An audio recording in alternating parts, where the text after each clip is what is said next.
Folks, during the break, you had an opportunity to perhaps formulate some questions for our distinguished panelists.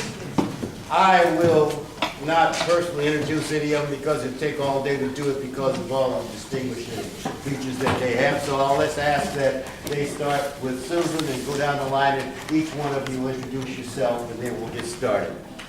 Susan Phillips, Tulsa, speaking up. That's it. Dolores Myles, Satanta Toastmasters in Lawton, Oklahoma, OKC Pros in Oklahoma City.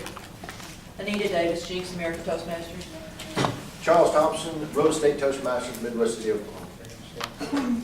Cassandra Oliver, Friends of Greenwood Toastmasters and Tower Club Toastmasters, both in Tulsa. Edward England. All Stars Club, immediate past district government. Okay, Dave Ross, early rising Toastmasters. All right, let's give them a round of applause.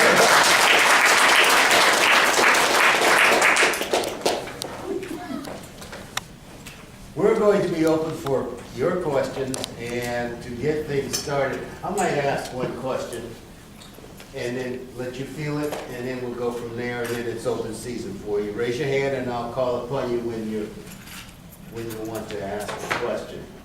Should you have more judges than the number stated in the book for each type of contest?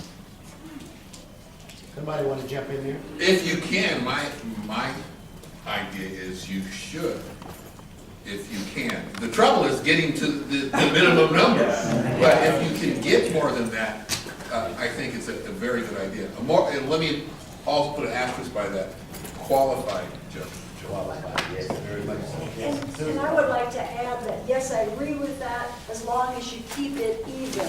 In other words, if you're at the district level, you need to have the same number of judges from each of the divisions. So if you kick it up in one division, you got to kick it up in all of them. I know Evelyn has a question. She approached me earlier, and I thought I'd let the panel address that question. Yes, I did. I noticed that the speakers, that we had the 4 speakers at International, none of them had a Toastmaster pin on, and I'm wondering why they are not required to wear one. Whatever we do in our area, well, we wear them all the time. It is not, it's not in the rules, it's not a requirement. Back in the old days, though, it was, I mean, it looked really bad if you didn't have the Toastmasters pin. As you notice, mine is missing. And at International, I had to, when I competed, I borrowed a pin. I had to borrow a pin before I went on stage. The possibility is that pin could give you an advantage or a disadvantage. Because if you've got just a standard Toastmasters pin, that's one thing. But if you have a pin that's designating past district this or past district, or that DTM, any of that, to me that stage is an unfair advantage. So the best solution would be to not have any pin at any time during a contest. Well, I was wondering about just a plain Toastmaster pin to designate that you are a Toastmaster. And I think it would dress up On the 4 speakers we judged today, did anyone notice whether they had a pen? Yes, She said they did not. she noticed. I didn't notice. Yeah. No, we didn't. And we now have 2 kinds of pins, the new branding pin, which is larger, and the older Toastmasters pin, which is in some ways plainer. So there are distinguishing features now, so that perhaps not having one's a good plan. One of the things that does stick out that we probably ought to be careful of, and that is having a name badge, principally because that does give some advantage to some people who may know that individual or whatever, but or have it blazing across saying, I am the past district governor, international president, or so forth. So yes, from that standpoint, no identifying things to designate rank, but pen, I suspect, should probably be neutral. Yes, If sir. that's a deciding factor, whether or not they have a pen, I think you shouldn't be a judge. Well, that's very true, but unfortunately, all judges are not the same. And therefore, we do have that spectrum of some people Prejudice. doing something who might have a quiet bias with regards to how they look at it. All right, someone has, you have a question, didn't you? Yes. And what I found myself when I was judging the Four International is you don't want to do, you want to be like Dolores said, you don't want to start out real high, but isn't that a disadvantage for that first person? I mean, you're starting out in the middle. Panel? You can even start off at 50, but I don't start off at 50, and I consider myself a low presenter of points to the people who speak. Start off in the 70s. And if your speech is so darn good, then you can afford to take the effort to go over into the 80s and not feel guilty. That way you have leeway going in both directions. Between 1 and 100, you should be able to find a point to start off with that is not bad for any of the speakers, and then go beyond or below that, you know, as the contest goes on. I think what might be necessary is to be flexible. The first speaker sets the tone, sets the benchmark, so to speak. And being flexible means you might have to slide that benchmark up and down based upon the one that follows and so forth. If the first person speaks and gives a pretty decent speech, but you don't want to go too high and obviously don't want to go too low, you set it scale, and then the second speaker then gives the measure for where that person belongs. If the person spoke second didn't measure quite up to the first, then they stay the same. And the third speaker come along and shoo, really knocks your socks off, obviously it goes above. So you have to be flexible when you start that. But being the first isn't always the kiss of death in a sense, because he's a good example of that. He was the first in giving, Dave was when he gave his speech, and he beat out everyone else who came along. And then we have Harold Patterson, he was the last speaker. And he won. So you see, it doesn't matter. It depends on how good your speech is and how well you delivered it. And then, of course, how flexible the judges are in recognizing that and making that measurement and that judgment. I didn't even take away from you. Have any more? Yes, what I was going to say is, if you do start off with judging and you give somebody that 100 score, nobody will see that evaluation sheet but you. And if there is another contestant that you felt beat that person that you put at 100, give them 110. Nobody sees that judge's ballot, that judge's guide, but you. How you use it is up to you. But what the panel is trying to tell you is to make sure that if you judge a person here and see somebody who is better, don't be afraid to say, that's my winner because they're better. Nobody sees those numbers but you. Yes, go ahead.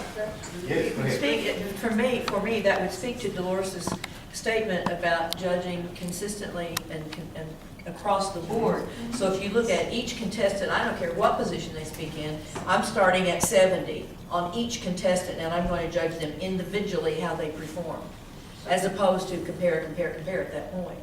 So if you start at your 70 and you work your numbers up and down at that point, then you are judging each individual speaking more so than, oh, I liked the way he acted better than I liked the way this one acted. Then you can do that later on, but your numbers should be starting from the same point each time that you feel. Yes. I have a question. How do you corral people into being judges? Big. Kidnap their pets. I don't have that in my I mean, it is very difficult sometimes, and especially when you've got to try to meet those criteria. How do you guys do that? How do you corral judges? You do it through friendship. Yeah, I think it's a team effort. It's back with all the officers, and when I was division governor and area governor, I asked club officers, can you give me some suggestions for judges? And so it's a team effort, not just one person, not just the contest chair, but working in partnership with the other officers.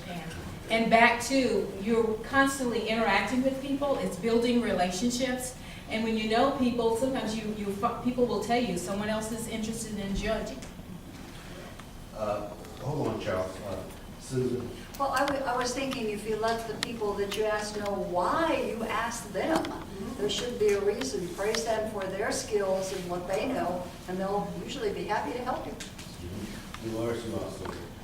I think we kind of get on shaky ground, but when you say the word team, then that means you're going to bring in your crew each time, no matter who the contest is for or whatever. And if you use the same team over and over again, I think that there is a certain thing that runs through the people that kind of makes you feel like it's the same. That's why I say it's kind of on shaky ground if you bring your crew in every time you're asked to be a chief judge, and you automatically dial these numbers to bring them in. I don't think that's good. Variation, I think, helps. Joe?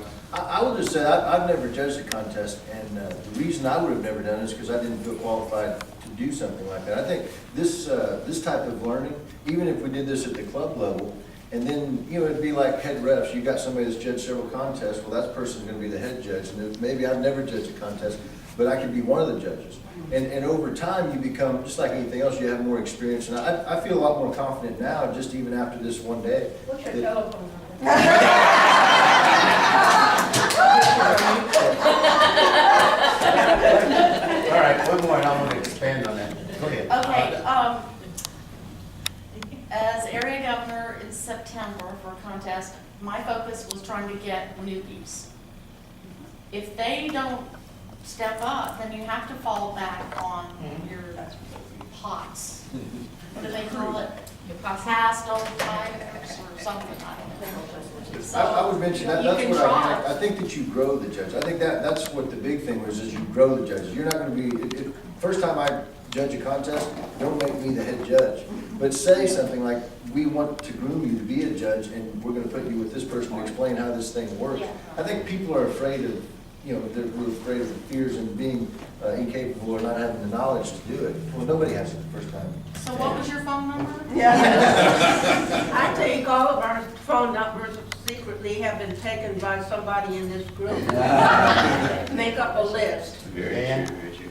All right, I have a situation. Pretend situation, I didn't come up with it, but last year, if you had 4 speakers, you're only supposed to announce first and second. That's right. If there are 4 speakers, and first and second can't make it to the next contest, what do you do? Third and fourth. Announce the winner. No, you announce first and second, but 3 days later, you realize that your first and your second person can't make it to the next contest. The chief judge. But who knows And that? the chief judge does. The chief judge's responsibility is to keep the list of the winners in a file drawer for a certain period of time until that next contest is moved We out. already need know. Doesn't- Yes. That's something I think we Doesn't need to that get pass on. sent by form up to the next level? Well- Isn't that one of the forms that gets If filled you're at out? the end, it doesn't. Oh, If you're at the end, it doesn't. But he was saying just in a couple of days. But You're he- supposed to keep it until the next contest is held, to the next level is held. But yes, You you're right. took me for a few, I wanted to go back to something that was mentioned earlier. We talked in terms of people having a posse and bringing them along as judges. There is a fallacy in doing that because, and I've observed it in some situations where there is a chief judge who has a collection of friends and he moves along to these various places. Within that, though, there are some people who judge a little bit strange. And that's consistent as well. And it sticks out and people start noticing that. So you should mix it up. Don't keep the same posse. Change them up so that you get some different flavors in the type of judging that you need to have. And one thing, when I said team, and I agree with you all with that, I wasn't talking about a posse. I'm talking about all Toastmasters want successful contests. So we work as a team for the success of the contest. So you have a great resource of people that you can pull from. It's connecting with them and getting the information. Because I've had people to call me when I've not been in leadership and just to ask me if I would serve or if I knew someone else, to give them more options of judges. And what we're doing today is a good example of that. You're qualifying yourselves now to be judges. And so there should be a list made. And in the past, that's what we used to do. When we had judges training, those were the people that went on the list for chief judges to select from in terms of putting together their team. Yes. So I think, like, I had never been a ballot counter, and I was a ballot counter at the last 2 divisions. And that really kind of got my interest on being a judge. So we need to reach out to the clubs and say, give us someone that's coming that we can use as a ballot counter, so they can take an interest and know what a judge does. Yeah, this probably It's awareness. upon the area governors to influence their clubs to get their members involved. Right. And step out of that comfort zone of the club and find out what's happening at the higher levels, because it's fun up there if you really step into it. Yes. I think one of the things that, if we look across this room right now today, any one of you a brand new Toastmaster? Are you all experienced Toastmasters? You're brand new? Only one in the room. One of the things I'm afraid that we're possibly missing is that at the club level, when we get new members, that we don't let them understand and realize that there are bigger and greater things outside this meeting room. And we need to begin to groom them to want to do outside things. The attendance at contests has become less and all those kinds of things, and I think we're missing it as older Toastmasters to not encourage those folks to understand this is a big deal here. It's not just a party that you come to each week, and it can be bigger and greater, and you can go further with this, but you have got to understand to do that, you've got to get outside this club room. You've got to come into the contest, you've got to try for the contest, you've got to participate higher than right here. And I'm beginning to, I'm worried about the fact that perhaps that's something we're kind of missing. Yes. Yes, Dolores, and then we'll go to Paul. I agree with what Anita has said, but I think that you need to consider the fact that it doesn't always apply, because our main drawing point is from the central part of Tulsa and the central part of Oklahoma City, and we do have outlying clubs that cannot be quite that free or don't have the freedom to appeal to other people. First of all, they got to get their membership together. And then second of all, if your club, Mary, asks for, do you have any people that you would recommend to be a ballot counter? And I would say, well, I would recommend it, but I don't know if that person is willing to travel from Lawton to Midwest City. So we have to always take that into account. Outlying clubs have a little bit more difficulty than the more urban clubs when it comes to interacting at any level of district. I know, because I got one. I agree with what both Anita and Dolores are saying, because Doug and I are from Altus, and we would not be here today if it wasn't for the division team coming up and visiting us. It piqued our interest. We had no clue. And it was after a second event of them coming to visit that we looked at each other and said, maybe we should check this out a little deeper. Okay. What she just amplified is the responsibility of the area and division governors. Get out, get to know your clubs, get to know your areas, so that, and let them know you are there for them and engage and get them interested. Pull them out. I made a mistake. It wasn't division, it was district that actually came. Well, same holds true as far as the district is concerned. I have a two-pronged question for the panel. And one, it was alluded to by Dolores earlier in one of her presentations, and that is, what if there are two contests and a judge uses the wrong judges form, i.e. table topics or an international speech contest? That's the first question. And the other question is, what if that judge forgot to sign his name, or again, we can't read it or understand it? How do you address those two issues? Who wants to get it? Is it asking me or you No, want to it's somebody for else? the panel. The ballot is void. There you go. And it must be Quite signed. simple. An unsigned ballot is discarded. There you go. And an incorrect ballot is discarded. What if it's signed and there's no way you can read it? The form requires a printed name as well as a signature. Okay? Your- Your example, the rules don't indicate that it has to be readable, it just has to be signed. We signed it. And the chief judge knows who the judges were, so by your example, process of elimination, you know who it was. Yeah. So discard the ones that are unsigned, that's just a done deal. The ones that are on the wrong form, I can find that in the judge's chamber, when they're looking at that, they might say it's only a piece of paper that the judge probably listened to and evaluated correctly the speakers and chose the right first, second, and third, and simply recorded it on a piece of paper that had a different name on it. I would probably ignore that mistake, unless there was another mistake attached to it. Isn't the part that comes off that sends that the judge is in the ballot counter's tape, isn't it identical per form? No. Because there is a difference. There's a- It'll say evaluation. Okay. The ballot is there. Okay. Okay, somebody in the audience here in the front row was indicating that the judging form has different points assigned for different things, and I would agree, it does complicate a little tiny bit if you were down into analyzing the points assigned.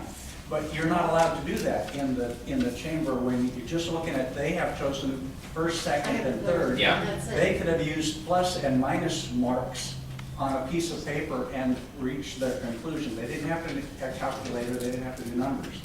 So I'm back to kind of thinking, unless there's something else wrong with that ballot, that it's just a piece of paper that they recorded their first, second, and third on. Charles? As a speaker, that's my primary reason to be in Toastmasters.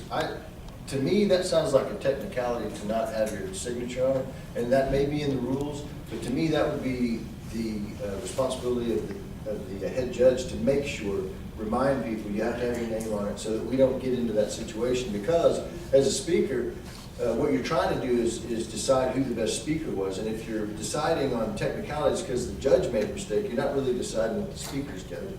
And in response to, I kind of agree with you in different, whatever paper you're using to decide, even like we were talking about, you give somebody a 50 or give somebody 100, in your mind, you're going to have a feeling who you want. So you're the judge, it's your decision who you think won first, second, or third. It doesn't matter what you put down on the paper. Just first, second, and third. I think what you said also goes back to should you have the minimum or should you pump up your judging pool a little bit. I like having 5 to meet the rule. I like having 7 to give me that flexibility if somebody goofs up.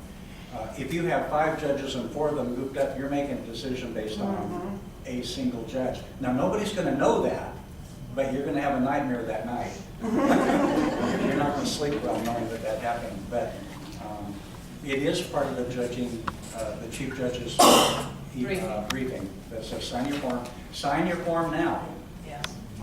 Now, I'm not saying it's ever been done, but I suspect International wanted to make sure that no one snuck in and was not a judge and filled out one, held it up, and then, of course, scribbled his name, and boom, you know. I'm not saying that was done, but I would suggest that it was certainly intended for them to make sure that it's not done. So if you can't read it, throw it out. Well, I have always I think the chief judge knows who the judges are. And they should never stand in the room going, who's a judge? Are you done yet? Who's a judge? Have you turned in your form? I think that chief judge should be taken out, flogged. You know who the judges are.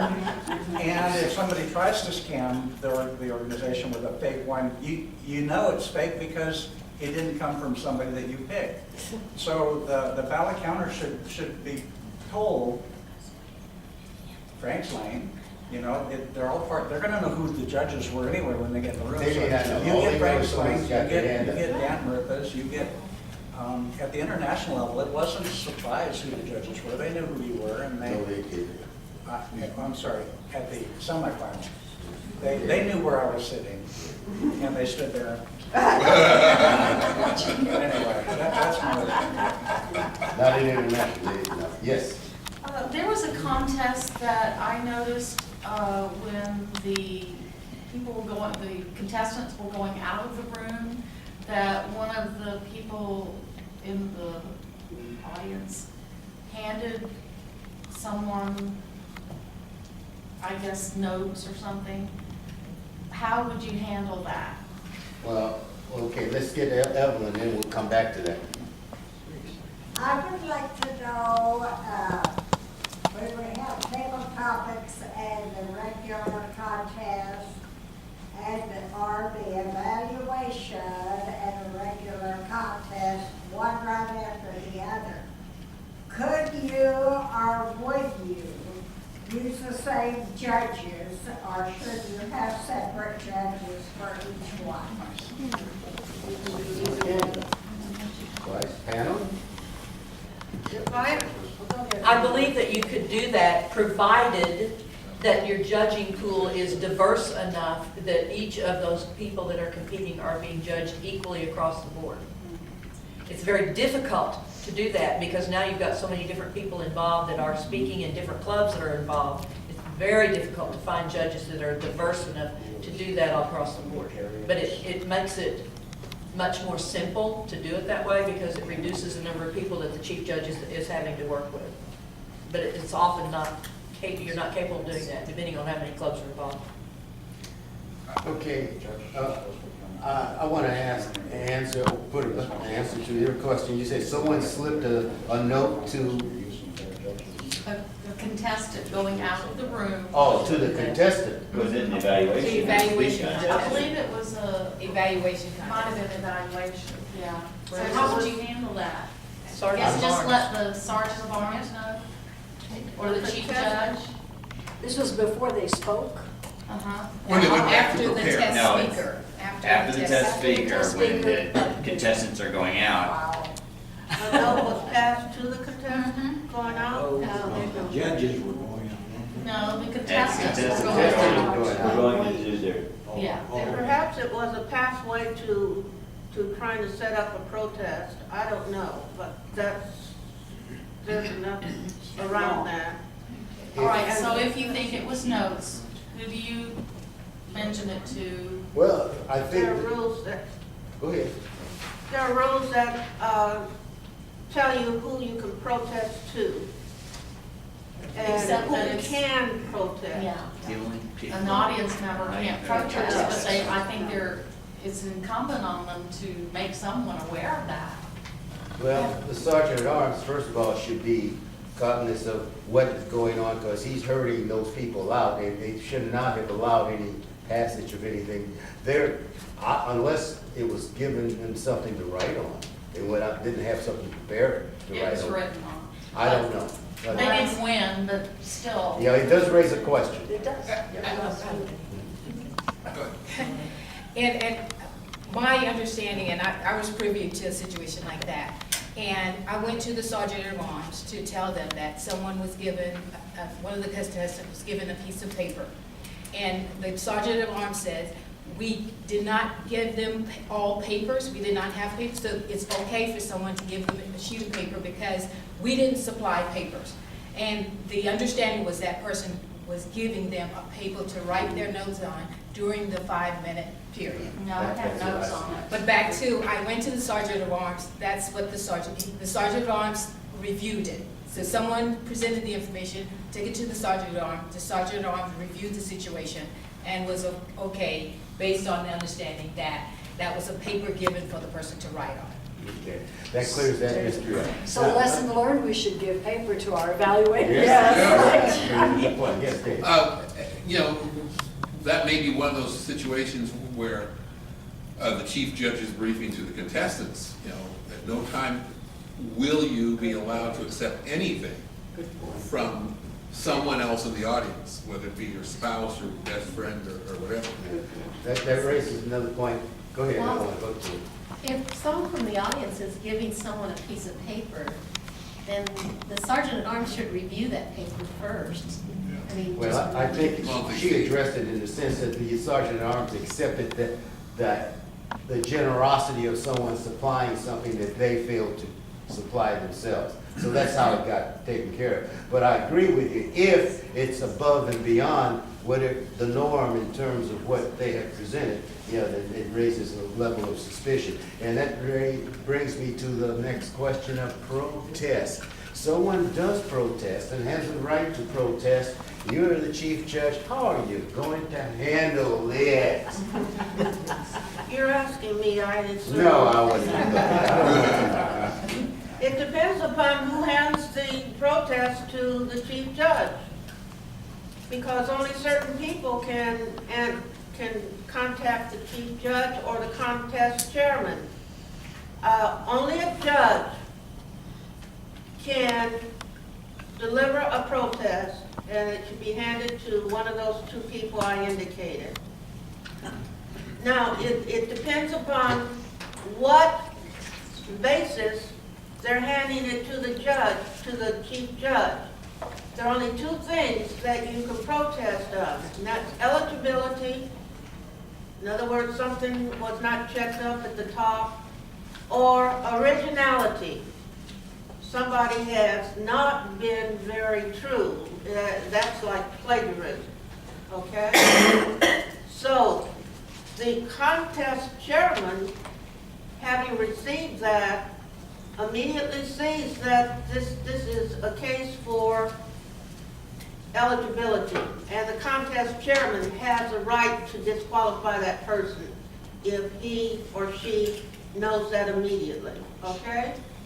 Now, if it's on originality, then the judges, with the chief judge, have to confer on that, but the contestant has a right to come in and defend himself or herself, and that will make the determination. The decision of the final decision is made by the judges, and it is final. Now, we had a case that happened like that, I would say about 5 years ago, in which the ballot counter and the chief judge were together, and the ballot counter indicated having received information about originality, and that this was not really legal according to the rules, because that was not handed to the judge for the judge the chief judge, in order to bring that to the attention of the ballot counters. Well, it was stewed over for about 5 minutes, and actually what happened, the final analysis, what happened is that the contestant was pulled into the room to determine originality. And the young man very willingly said that his presentation was patterned after something that he had seen some time ago on TV. He said, I don't have a problem whatsoever. I just want everything done right the way it should be. And whether you have to make that decision or not, I stand right here now. I am withdrawing from the contest. And that solved the problem. But there was still that little doubt there. There was still that situation.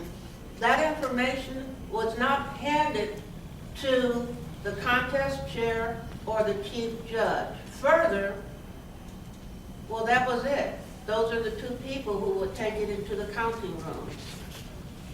Just a quick thing, isn't it also true that contestants can talk about eligibility? Judges and contestants have the right to protest. I'm sure Isn't that true? I'm sure that would be true. And that has to be done before the results are now announced as well. And bear in mind too, as chief judge, if you do have a protest, you're responsible for calling in your judges for discussion on the situation, in addition to calling in the contestant who may be challenged. So keep that in mind.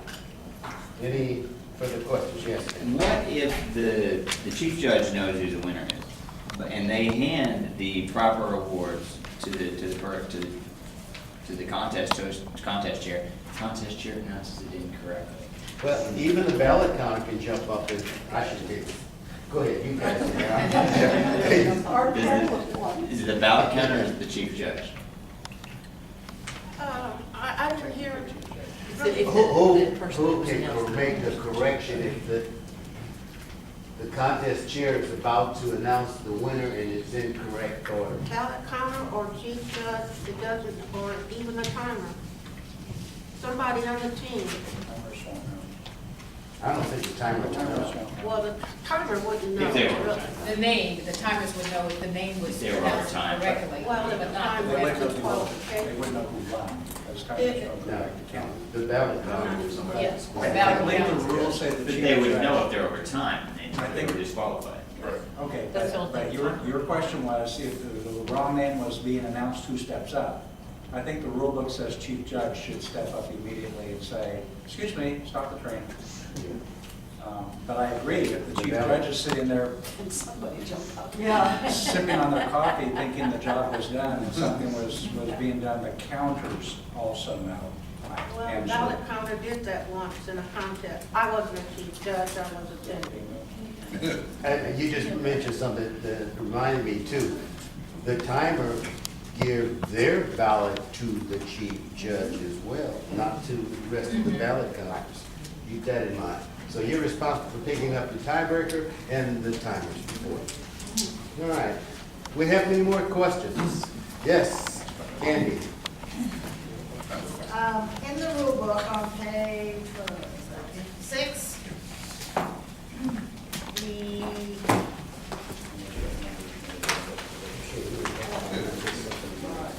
down on number 5, it says contest chairs, chief judges, voting judges, timers, counters, sergeant-at-arms, and test speakers may not compete in the contest at which they are serving. Does that mean that contestants in a contest, let's say, evaluation contest, let's say that they are contestants in the evaluation contest, can they not serve as ballot counters and timers and sergeant-at-arms in another evaluation contest at another location? They may do that. Name, Just the one they're serving in. Right. They may, let's take an area. Someone who's in area A1 in the international contest, according to this, they can then judge area A2. No. Do we traditionally do that? No, but it's, apparently this one says you can. They can be a timer or ballot counter, but not But judge. oh, that's right, because there's another rule that says you can't. Yeah. You're absolutely right. There's another rule up above, number A under 4, that tells you you can't be a judge where you're still competing or attending to compete in that thing. In that type of Follow what I'm saying? But you could be, if I understand, you could be a judge, if you're competing international, you could be a judge in the table topics that was held that same day in that same room. That was my next question. Yeah. Okay, well, That's not the same kind of contest. I think what she has just brought up is it's incumbent upon you as a judge, chief judge, to read the rule book. Yes. If you don't read it, you won't know what's going on. And by reading it, you know how then to corral these little problems and maybe cut them in the bud before they get to be something bigger than they need to be. I want to give a party, yes. I do have just one question of the experienced judges in the room, experienced chief judges in the room. What is your concept of a chief judge briefing to your judges? My question. You want the panel? Yes, someone in the panel, because I've heard different chief judges, I've done it different ways, and I know what I like to hear. I'm just curious as to what other people are briefing.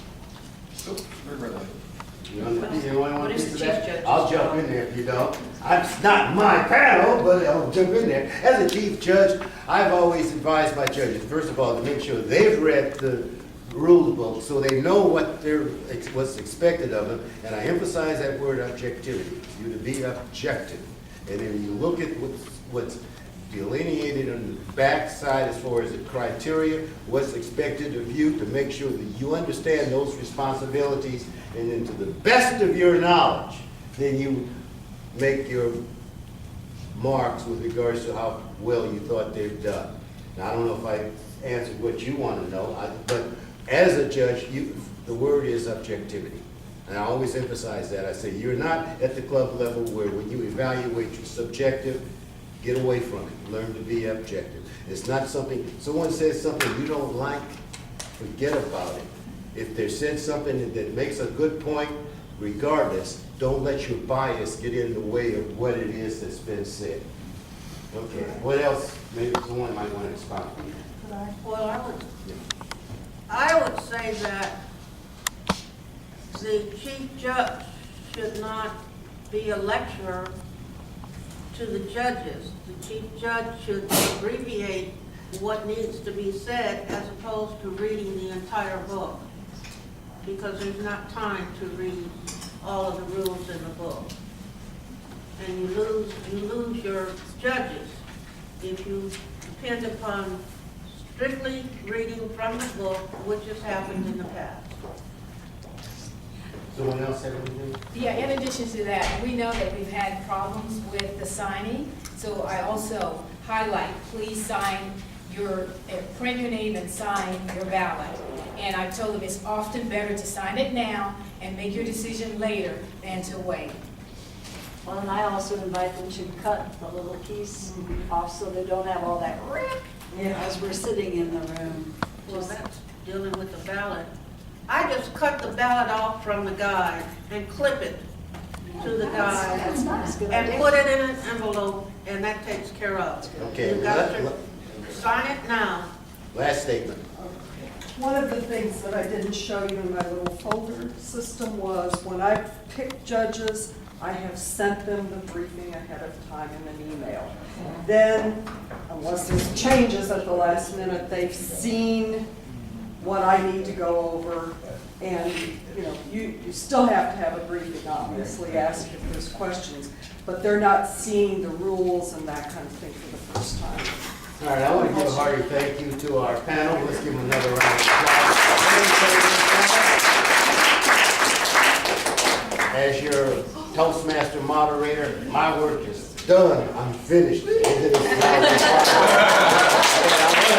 I want to